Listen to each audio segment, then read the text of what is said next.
Hi, it's Denise Killian, and thank you for joining us for ThinkTank Thursday. Here at TrainerTainment, we believe in growth, and we want to bring you an opportunity to grow each and every Thursday. We ask you to spend 30 minutes with us, learning and growing and thinking about something outside of your day-to-day operation. So in order to bring you ThinkTank Thursday, we have to thank our lovely sponsors. We appreciate them for what they do and allowing us to bring you ThinkTank Thursday each and every week. This week, we are talking about something that is going to impact each and every one of you.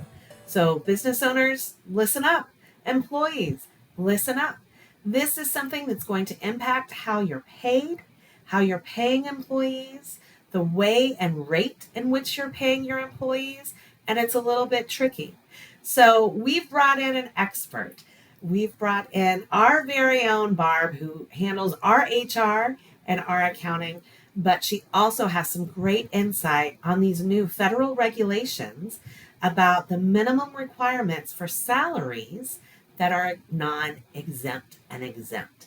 So it's a lot to dig through. Get a pen, get a piece of paper, because you're going to want to take notes. But before we get started, let's go ahead and welcome Barb. Barb, welcome to Think Tank Thursday. We're so happy to have you as always. I'm happy to be here. I love working with my team at TrainerTainment. They're the best. Wonderful. Well, we think you're the best. Aw. So for those that aren't fortunate enough to work with you and know you, tell us about yourself, tell us about People First, and how you got involved in HR. Oh my goodness. HR was my first job out of college. And I've been doing this now. I graduated from college in 1979. So you know how long I've been doing HR. Got my master's. I'm certified both with SHRM and with the HRCI, which are the two certification programs for HR professionals. I actually teach HR at local university. I teach the certification prep course, and I've been doing that for over 20 years. So I love HR. I love people. I love business. And this is the perfect job for me because I get to be that person that works for the company and works for the people to make sure everybody's happy and they don't get in trouble with the various compliance agencies. I've been also working for TrainerTainment for many, many years. Beth and I go way back. We worked together in the bowling industry, and then I've now come on board to assist with the financial side of things and HR side of things for TrainerTainment. Yep. Yeah. So full disclosure, right? You're a part of our TrainerTainment family, which is wonderful. But you are in a sense, and your company is a contractor for us because you Correct. have your own company in which you do these services, accounting as well as HR for companies all over the country. Correct. We like to say that we provide business solutions to the small business owner who can't afford the big bucks to pay the not for the knowledge. We provide that knowledge and we make it affordable to the little guy. Perfect. Perfect. Well, in the HR world, I can't imagine that there's been much changes since 1979. Oh, right. Yeah. Tell me another one. Changes are going on continuously. And it's so important as a business owner to either be on top of it themselves or have somebody on their team who can keep up with things. And that's kind of why we're here today. There's some changes that are happening July 1st, which is if you are paying people a salary and they are exempt from overtime, the government is now saying that you have to pay someone in that type of position a minimum of $844 a week or $43,888 a year. Or if they don't make that much, you will be required to pay them overtime for any time worked over 40 hours in a work week. So that is exactly why we're here. It's talking Yep. about this very, very big change Yep. that is happening. And it begins, as you said, July 1. There's more than one change that's coming down the pike, which we're going to get to. We're going to talk about those timelines. Yes. But let's start with this first change. So if you are salary, if you have a salary And employee, and exempt from overtime. You can be salaried and non-exempt, but salaried and exempt. Then you have to be paying those folks $43,000, $43,888 a year, Correct. or they get overtime. Correct. So just to make sure everybody's on the same page, because sometimes people get confused between exempt and not exempt. Exempt means exempt is defined by the Department of Labor, not the business owner. A lot of times business owners go, oh, they want to be salaried. They don't want to be bothered with punching a clock. They don't want to have to report times. I'm paying them. They're working too many hours. I don't want to have to pay them for all those hours. I'm going to make them salaried. That's not how it works. The Department of Labor has a definite determination on whether somebody's exempt or non-exempt, and it's based on job duties, not job title, not what the owner wants, not what the employee wants. The Department of Labor sets the guidelines for who's exempt and who's non-exempt, and it's based strictly on job duties and this minimum salary requirement. Mm-hmm. So when you make someone exempt, you don't have to pay overtime prior to this new rule, right? So that's kind of the catch-all. Gosh, if I pay this person hourly and they're actually working 60 hours a week or 50 hours a week, that's a whole bunch of overtime. And that's hard to manage your expenses when that overtime number can go up and down and up and down. Right. So to keep a lid on your labor costs, which are our biggest cost, generally speaking, for any business, it seems to make sense on paper to say, you know what? I'm going to average out what if you're normally working about 50 hours a week, I'm going to average that out. Let's make you salary. Let's pay you this amount. And then I don't have to worry about overtime that's going to fluctuate my labor costs. Problem solved, right? Yeah, and you can get in a lot of trouble if that's how you solve your problem. You need to really I stress this could be a whole other conversation, is you need to have job descriptions for every job in your organization. The job description defines the duties.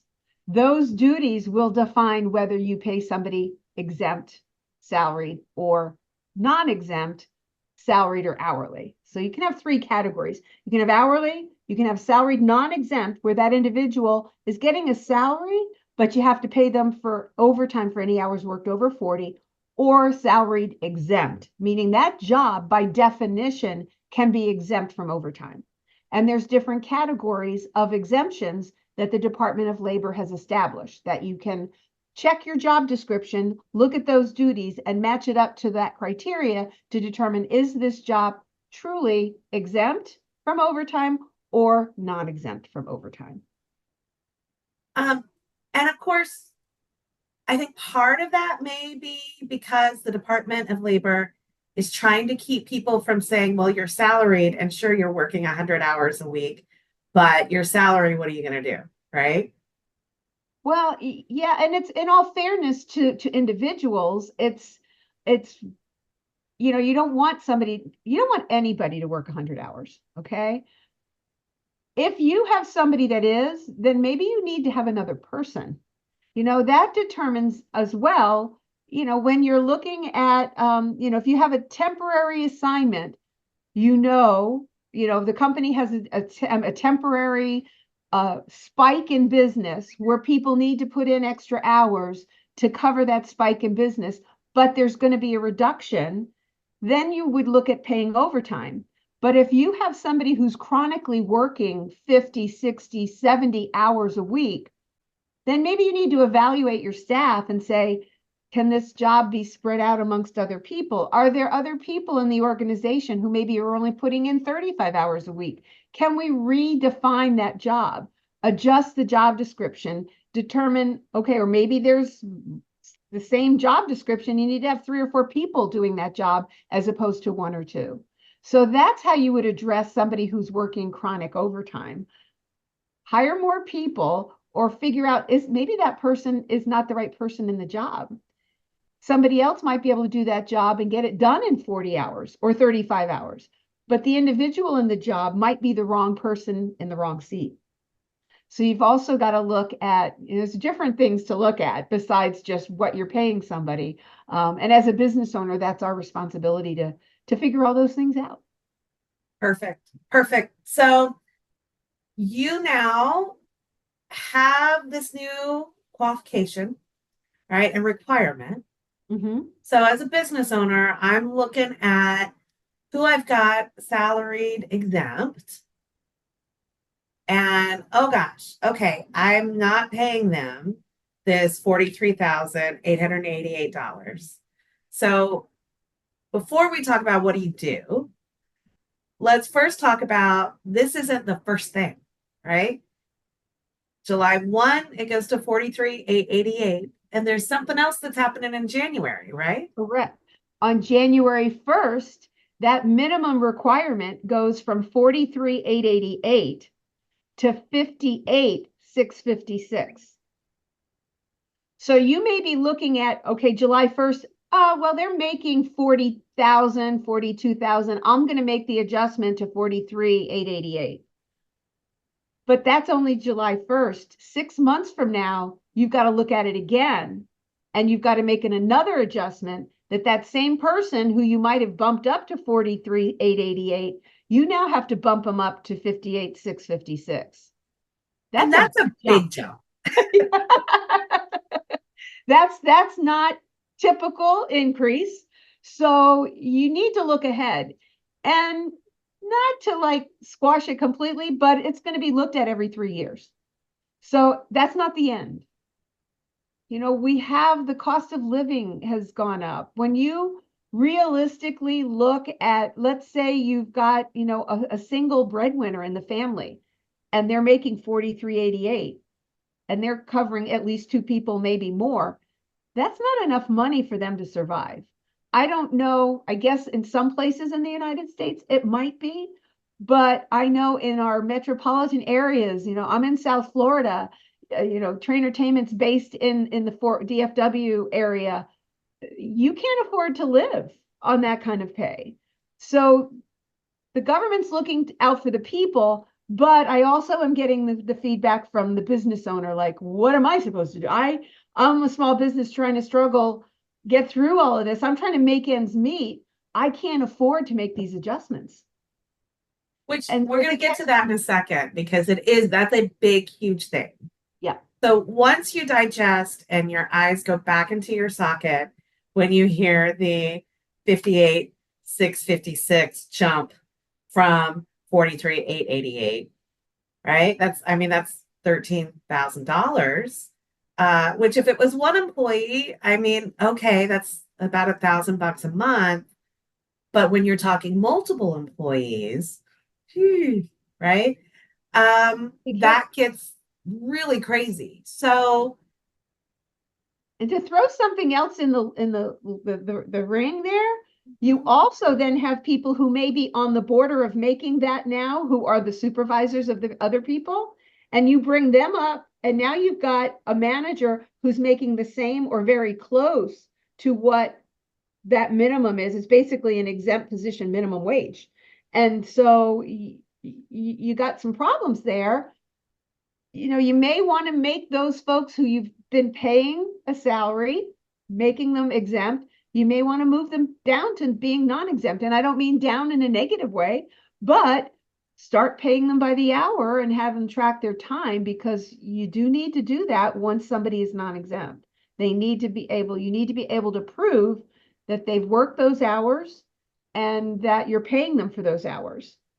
And if there was ever any type of suit filed against an employer by an employee because of that, the burden of proof is on the employer. So you want to make sure you're tracking time. mm-hmm.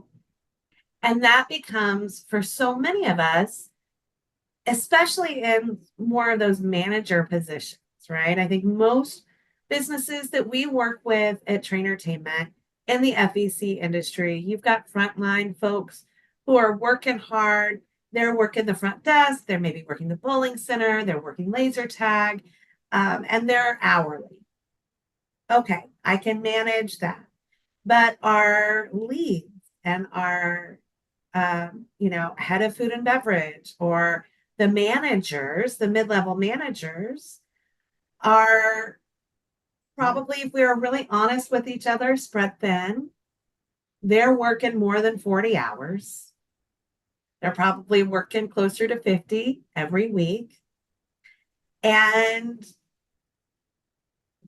they're the ones that are really, truly going to be in this pickle of what do we do? Right. Right. Right. So as a business owner, you've got to figure out what would their overtime look like at their current pay. And then, what does it look like to paying each of them that 43.88 for now? For now. Right. Right. And then 6 months later, whew, Yeah. that 13 grand for each person. Like a 20% increase. It's, That's a big jump. That's unheard of. So Yeah. you really need to look ahead and not just, I guess you could put a Band-Aid on it now, knowing that you've got to make some serious decisions by the first of the year, because that's when it's going to have the significant jump. And we did face this in 2016. Okay. I was going to ask, is this the first time something like this has happened? Well, this the Fair Labor Standard Act, which is where all this is coming from, was established in 1938. There were no adjustments made for salary, I believe. I could be wrong, but nothing significant until 2016, when the government said, I believe it was $983 a week. So that was going to be the minimum salary requirement in 2016. And a lot of us, I work with bowling centers, and I worked with management ownership to determine how are we going to handle this, because come November, I think it was November 1st, it was sometime in November, this goes into effect, just like this one is going to affect July 1st. At the 11th hour, there was an injunction filed by the district court in Texas, by the way, to stop it. Okay. So people went ahead and made changes. They weren't going to revert, but that we still aren't at that 900 and change threshold. It went to 644, and now it's gone to 844 a week. And I'm quoting weekly, but 844 is the equivalent of 43,888. So we did have serious issues in 2016, and there may be those issues now with new businesses that have come about since then. But your assistant managers even in restaurants, your assistant managers in bowling, I came from the bowling world, but any type of FEC, those folks are not making that kind of money, but they were exempt, right? That's who's getting hit. So, you talk maybe team leader, assistant manager, whatever you want to call those positions, those are the ones that, if you look at the overtime and you see, we can't afford this, maybe you need to have more than one. You're going to have a second salary. It's a matter of weighing what's going to be the least expensive way to deal with this. And still be able to run your business. Right. And when payroll goes up, what happens to the bottom line? Well, that was my next question, right? So I think we all agree the cost of living has massively increased. And we can all agree just by our grocery bill, right? The same loaf of bread from a year ago, 2 years ago, is maybe in some places even doubled, if not, 50% more expensive for the same loaf of bread, and maybe even different packaging and less amount. Less slices. Right. We all see that everything that we do is way more expensive now. So we get it. We understand. However, if the minimum wage goes up, we get the reason, we get the cause, but where does that money come from? And most of the businesses in America, there are some, the really big Fortune 500 companies that have a 484% profit margin every year. Most small businesses do not. Don't have that margin. That No, is not our margin. We're excited and lucky if we can get a 10 to 15% profit margin would be amazing.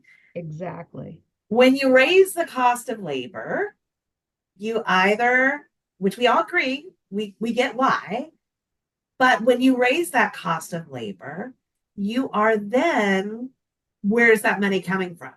And if I don't have a 428% profit margin to dip into, that's got to come from somewhere. So And you guess raise your prices. exactly. If Or you you hire fewer people and then your service goes down. And then, right? you tell your assistant manager you're capping at 40 hours, no more working, not even 41 hours because I can't afford to pay you overtime. You're right. What suffers? Right. Right. So it's a pickle. It's a pickle. It is. Uh, And I wish I had the solution. I think I'd be a millionaire, you know. so that's it, right? Like Right. what really we're talking about this today is these are the conversations that you need to be having as a business owner with your team, with your hopefully someone as fabulous and wonderful and brilliant as you that can look at these things and create a plan because we need a plan. There definitely needs to be a plan. Definitely, definitely. Yeah. And that's it. You need to analyze where are we right now? Where are we? Where do we have to be July 1st? Where do we have to be January 1st? And thereafter every 3 years. I mean, there are some states that are raising minimum wage annually. They Right. said we're raising our minimum wage to Florida is $15, and I believe it's going to be 2026. We're at $13 an hour right now. Each year on January 1st, it's going up another dollar to get us to 15. But then it's going to be looked at every September 1st to determine what do we want minimum wage to be January 1. So we've already dealing with minimum wage, but now we have, as I said before, kind of like a minimum wage for exempt positions. And where is that going to go? Before you know it, your entry level exempt position could be at 100K. And that used to be, maybe, I know when I first started out, I was in an entry level exempt position. Okay, my age is I'm giving away my age, but I was making $186 a week and I was exempt. So look at where and I thought I bought a car, I bought land in Tennessee. I was like, I was a millionaire making 186 a week. Well, and that's the cost of inflation, the cost of living, and how much it's changed. When you were 4 years old in your first job back in 1979, you're welcome. That was good money. You could live on it as a single person. You could live on that as the sole provider for a family. Yep. You could do those things, and prices weren't crazy, like everything, it all lined up. And when you look at the statistics of the amount of inflation that has happened, we had COVID that was really tough on all of us. Yes. And a lot of places didn't make it on the other side of COVID. They had to shut down or they couldn't afford to come back into business. And depending upon where they were in the country and what regulations that there were, maybe they couldn't even operate for some time. And so we're coming out of that. And then because of that, the supply chain was behind and the everything, the prices soared, inflation happened. But even before COVID, the cost of living increases in terms of what it costs to live, and salaries there's a big disparity there, a huge disparity. And that disparity has quadrupled in the past 4 years. Yes. But where does it stop? It doesn't.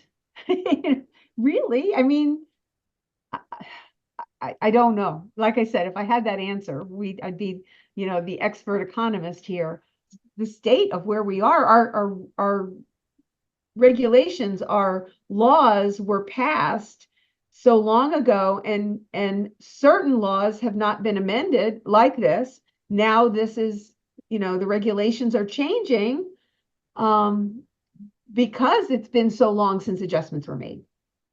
So what is the action plan? What should businesses, they're watching this and they say, okay, I need to take action. What is it? The action is you need to analyze. If you don't have an expert, get an expert, whether it be as your CPA, your financial person, your HR person who's savvy with numbers, to sit and look and analyze who's going to be affected and what's the best solution that's going to make it the most affordable for the business while remaining compliant.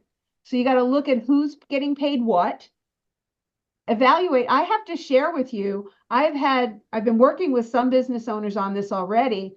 Come to find out, some of the people that they've been paying exempt salaries to, the positions by Department of Labor standards should not have ever been exempt. Whoops. So, it's a lot, but have those job descriptions, evaluate each position, make sure it's properly classified as exempt or non-exempt, and then make the decision if this position truly is exempt, but we can't afford to pay the $43,888, we will make it salaried, non-exempt, meaning they'll still get their salary, but we need to have them start tracking their hours, and we will pay them that halftime for anything worked over 40.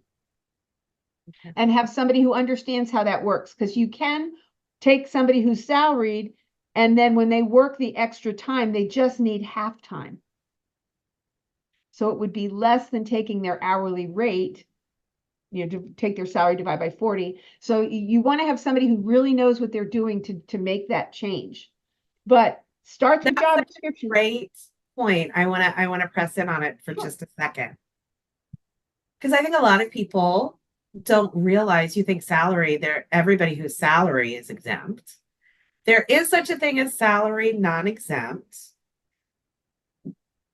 So the difference between an hourly employee for overtime and a salary employee for overtime is full-time, half-time? The hourly person gets time and a half of their hourly rate for anything worked over 40. The salaried non-exempt person gets their salary, and then whatever their salary is, you could divide it by the hours they worked and give them only half-time for anything worked over 40. It's a formula. It kind of is complicated. I'm visual. I like to show it on a board, but there is a way it would be halftime. So that person now still needs to record their time. You need to be able to show and prove that they worked 40 or they worked 42, because you don't want them not recording their time and then have them say, well, I worked 60 hours, and report you to the government, the business owner to the government. And then the government says, okay, business owner, prove that they didn't work 60 hours, because the burden of proof falls on the owner or the manager who's ever running the business. So you want to have that salaried non-exempt person track their time, but as long as they work 40 hours or less, they get their salary. They work anything over, and that's where you need to control the time management, to make sure that they're not going to go too far over that. And then you just pay them halftime. And knowing that, as we all do, we should know our business, there are ebbs and flows with the extra hours. Right. When we're in the middle of spring break and that month, or when your business is, all right, we get X amount of, 28, 30% of our entire year comes from these 4 weeks. So I'm going to have extra overtime to handle that influx in business, but that's not going to be consistent throughout the year, right? Or it shouldn't be. If it is, we have another problem. Right. You're understaffed. Right?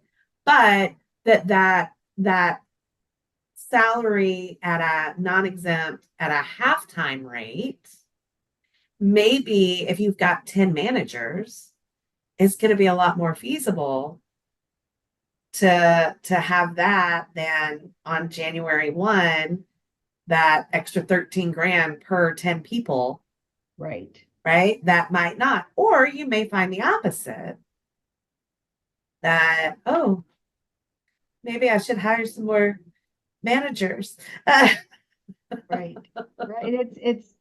It's different. I mean, there's no magical answer, or there's not one size fits all answer. It's each individual business needs to be addressed, and only management knows their business and knows how they can manage the changes that are going to be happening. Right. But they need to address it. They can't like have blinders and go, okay, well, I'm going to keep doing my business. These are changes that could get them in trouble.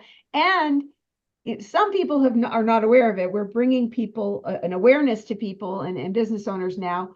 But believe me, employees know about it. I've gotten emails from employees. What is this? Am I going to be making this? So employees are hearing about it. Friends are talking, they're reading about it. And so it's important to be on top of these changes. And as you said earlier, we never have changes. The laws don't change. There's a lot of things that are happening in the business world that we need to be aware of. So July 1, 43,888 for salary non-exempt.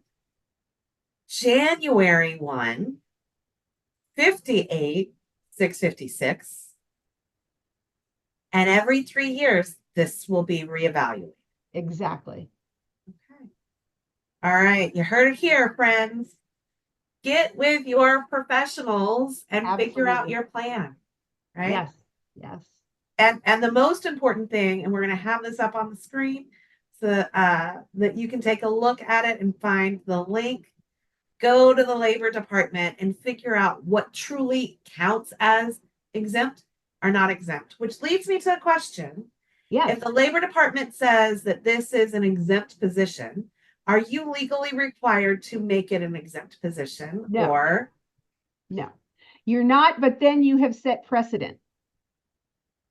So you can't say, well, I'm going to make this person hourly and this person exempt. So you've set precedent to say this exempt position in my company is going to be paid by the hour. it's a lot of information. It's fabulous and wonderful. We have come time to ask the think tank question. Are you ready? I'm ready.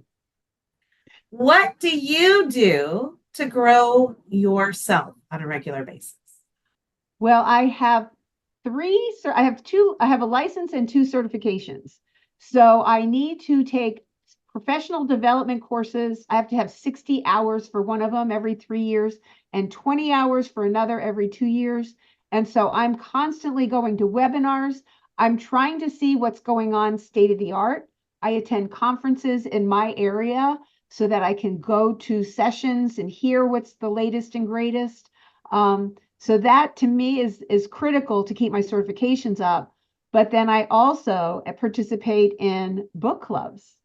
TrainerTainment has one, which has been very fun.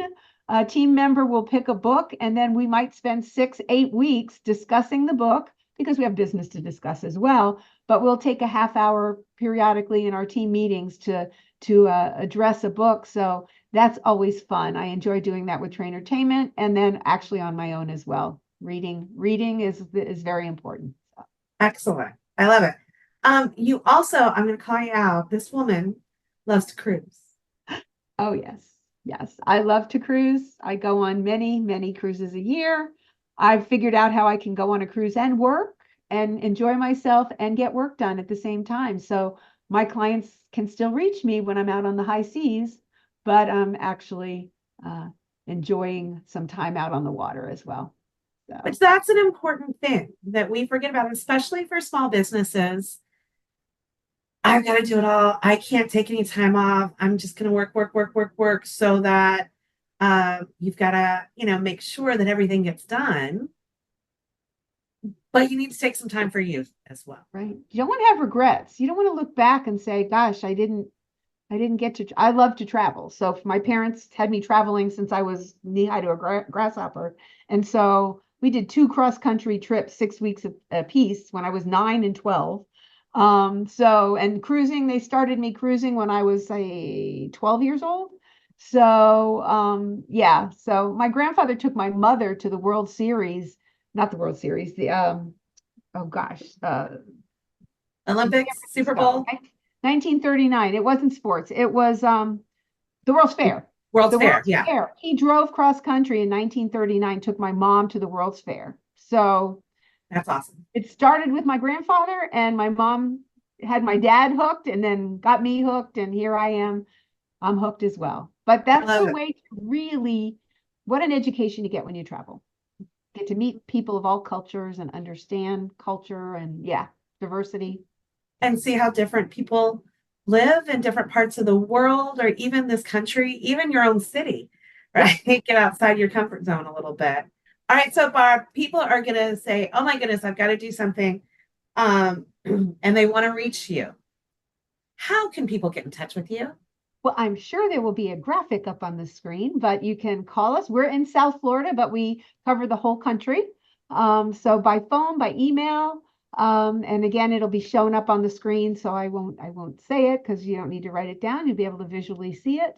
And we have structured our pricing.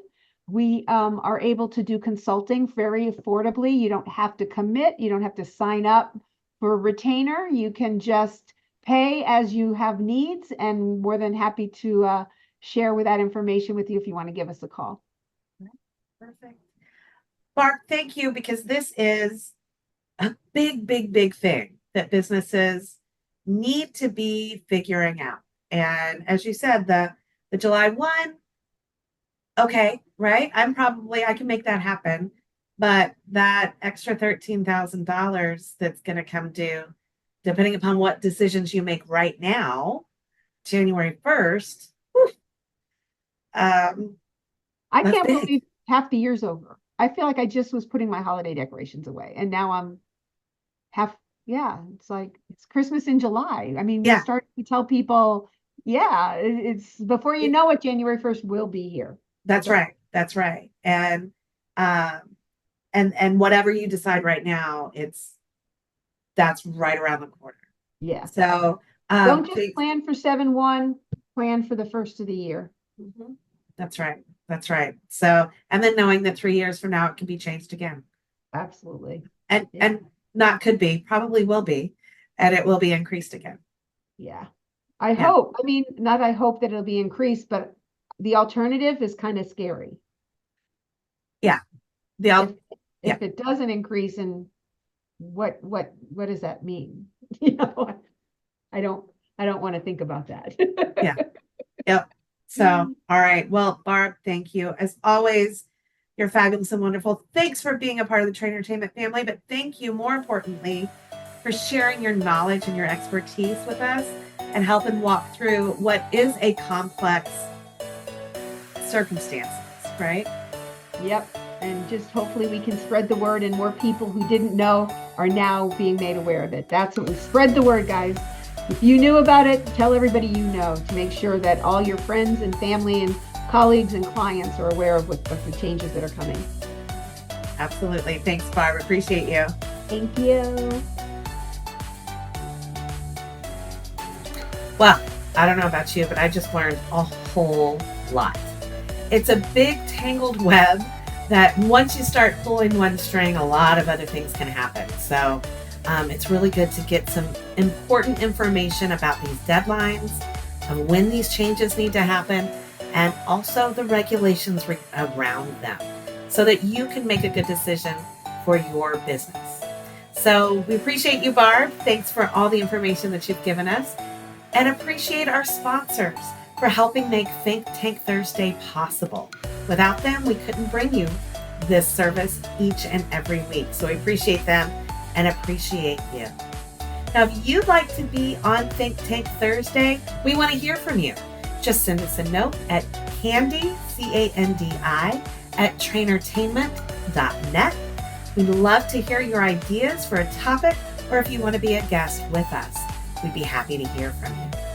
In the meantime, keep growing, keep pushing yourself, keep learning new things. We appreciate you and the time that you spent with us today, and we'll see you next week.